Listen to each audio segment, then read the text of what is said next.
की कार्यपालिका की चर्चा किए थे तो दो नाम लिए थे, एक महान्यायवादी और एक महाधिवक्ता लिए थे जी। ध्यान देना है कि भारत में दो न्यायिक अधिकारी होते हैं, एक को कहते हैं महान्यायवादी और दूसरा होता है महाअधिवक्ता।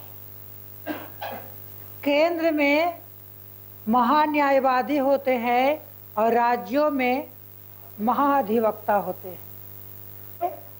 कि केंद्र और राज्य में एक एक सरकारी वकील होते हैं। केंद्र में महान्यायवादी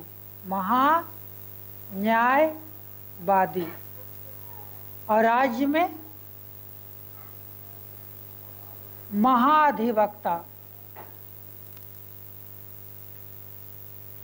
महाअधिवक्ता। इसका प्रावधान संविधान के अनुच्छेद 76 में किया गया है और इसका प्रावधान संविधान के अनुच्छेद 165 में किया गया है। ध्यान से सुनना है, हम दोनों के एक ही साथ देख लेते हैं। महान्यायवादी की वर्णन कहाँ है? संविधान के अनुच्छेद 76। और महाअधिवक्ता का वर्णन कहाँ है? संविधान के अनुच्छेद 165 में किया गया है। महान्यायवादी की नियुक्ति राष्ट्रपति के द्वारा किया जाता है। किसके द्वारा? राष्ट्रपति के द्वारा किया जाता है। किस व्यक्ति को नियुक्त करेगा? तो कहेंगे जो व्यक्ति सर्वोच्च न्यायालय के या सुप्रीम कोर्ट के न्यायाधीश बनने की योग्यता रखते हो, उस व्यक्ति को महान्यायवादी नियुक्त किया जाता है। अब ये जो महान्यायवादी होते हैं किसी भी सदन का सदस्य नहीं होते हैं, परंतु संसद में इन्हें बैठने का अधिकार है, बोलने का अधिकार है, लेकिन वोट देने का अधिकार नहीं है। ये काम क्या करते हैं? तो सरकार का पक्ष न्यायालयों में रखते हैं। सरकार का पक्ष न्यायालयों में रखते हैं या सरकार को न्याय संबंधित, कानून संबंधित सलाह देते हैं। न्याय या कानून संबंधित सलाह देते हैं कौन? महान्यायवादी। ये किसको देंगे? केंद्र सरकार को। उसी प्रकार से राज्य में महाअधिवक्ता होते हैं, जिसका वर्णन संविधान के अनुच्छेद 165 में किया गया है। और 165 के तहत ही राज्यपाल महाअधिवक्ता की नियुक्ति करते हैं। और ये क्या करते हैं? राज्य सरकार का पक्ष न्यायालय में रखते हैं। राज्य सरकार का पक्ष न्यायालय में रखते हैं और इसे भी विधानमंडल में बैठने का अधिकार है, बोलने का अधिकार है, लेकिन वोट देने का अधिकार नहीं है। अन्य जिस प्रकार से केंद्र में महान्यायवादी होते हैं उसी प्रकार से राज्यों में महाधिवक्ता होते हैं। बात समझा गया? बहुत छोटा सा चीज था। एक है नियंत्रक महालेखा परीक्षक।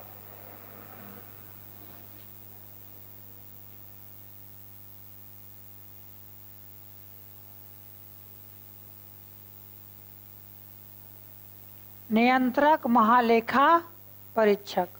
और दूसरे की चर्चा करेंगे वित्त आयोग। वित्त आयोग कल भी हम चर्चा किए थे नियंत्रक महालेखा परीक्षक की। ये नियंत्रक महालेखा परीक्षक क्या होते हैं? तो स्वतंत्र भारत में सर्वोच्च न्यायालय के समक्ष एक पद का सृजन किया गया, जिसे क्या कहते हैं? नियंत्रक महालेखा परीक्षक कहते हैं। इसका प्रावधान भारतीय संविधान में अनुच्छेद 148 से 151 तक किया गया है। कहाँ? संविधान के अनुच्छेद 148 से लेकर 151 तक नियंत्रक महालेखा परीक्षक की बात की गई है। और इसमें कहा गया संविधान के अनुच्छेद 148 के तहत इनकी नियुक्ति राष्ट्रपति के द्वारा किया जाता है। नियंत्रक महालेखा परीक्षक की नियुक्ति किसके द्वारा? राष्ट्रपति के द्वारा किया जाता है। किस अनुच्छेद के तहत? तो संविधान के अनुच्छेद 148 के तहत। हालांकि इसका वर्णन संविधान के अनुच्छेद 148 से 151 तक किया गया है। अब देखना है कि जो नियंत्रक महालेखा परीक्षक होते हैं उनकी नियुक्ति राष्ट्रपति कितने समय के लिए करते हैं।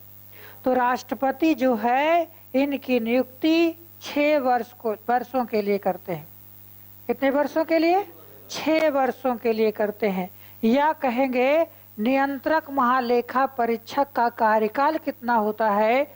6 वर्ष। हालांकि ये अधिकतम अपने पद पर 65 वर्ष की आयु तक ही रह सकते हैं।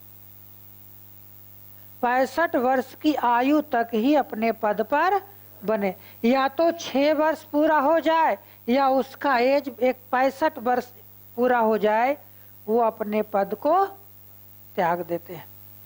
नियुक्ति राष्ट्रपति करता है कितने वर्षों के लिए? 6 वर्षों के लिए। अब इसका कार्य क्या है?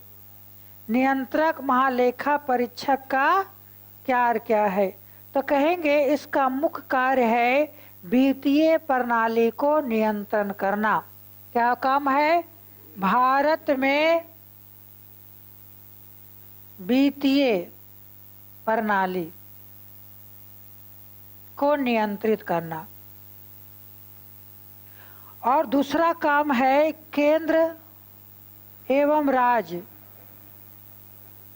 में जो व्यापार होता है,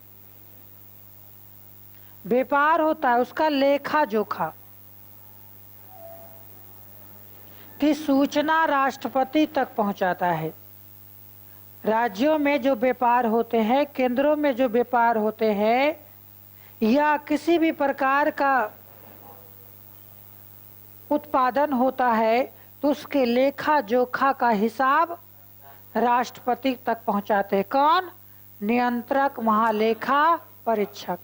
अब इनकी वेतन की बात कर लेते हैं। वेतन, इनका वेतन और भत्ता सर्वोच्च न्यायालय के मुख्य न्यायाधीश के समान मिलता है। सर्वोच्च न्यायालय के मुख्य न्यायाधीश के समान मिलता है। क्या? वेतन एवं भत्ता। ये क्या थे? नियंत्रक महालेखा परीक्षक, जिसकी चर्चा हम पिछले क्लास में कर चुके हैं और शायद हम लिखा भी चुके हैं, है ना जी। अब इसके बाद एक आयोग होता है जिसको हम बोलते हैं वित्त आयोग। वित्त आयोग, वित्त का मतलब धन, वित्त का मतलब धन। कहेंगे कि भारतीय संविधान में संविधान के अनुच्छेद 280, कहाँ? 280, यानी वित्त आयोग का प्रावधान संविधान के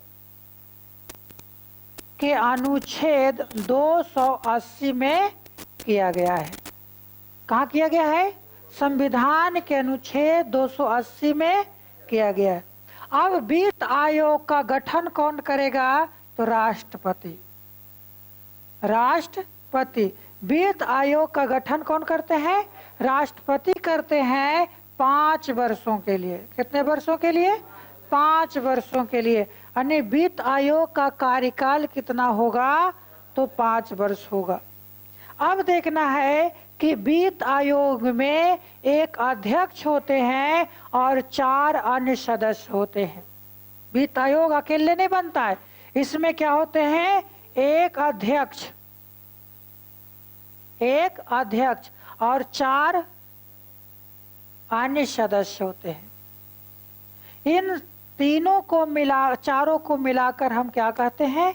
वित्त आयोग कहते हैं। और इस वित्त आयोग का गठन कौन करता है? राष्ट्रपति करते हैं। कितने वर्षों के लिए?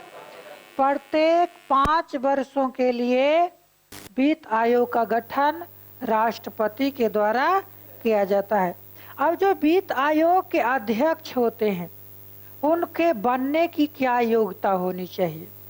तो जो व्यक्ति सर्वोच्च न्यायालय के मुख्य न्यायाधीश बनने की योग्यता रखता है उस व्यक्ति को वित्त आयोग के अध्यक्ष बनाया जा सकता है।